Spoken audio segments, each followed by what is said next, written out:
Dans quelques jours, les routes du pays vont vibrer au rythme des pédaliers, des sprints effrénés et des exploits venus d'ici et d'ailleurs. Et déjà, la Fédération béninoise de cyclisme, organisatrice de l'événement, met les bouchées doubles pour faire de cette édition 2025 un succès éclatant. La particularité de cette 20e édition, c'est de faire une fête du vélo avec une inclusion un peu spéciale. Le dimanche 4, lors du Grand Prix, nous allons faire une compétition de para-athlètes, c'est-à-dire des handicapés et des personnes à mobilité réduite et qui sont dans des fauteuils.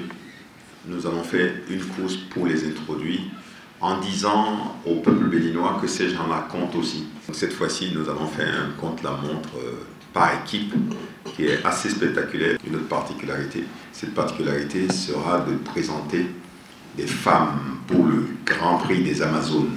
En plus du Bénin compétiteur, 13 nations étrangères ont répondu à l'appel. Et comme un symbole, c'est à Niki, ville carrefour du Septentrion, que le coup d'envoi sera donné le 28 avril.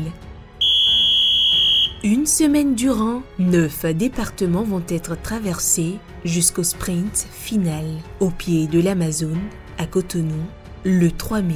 C'est la fête du cyclisme, c'est la fête du sport, et c'est l'un ou l'événement le plus important de l'année au Bénin. Et j'imagine que toutes les sociétés ici présentes sont fières de s'associer à cet événement et vous accompagner.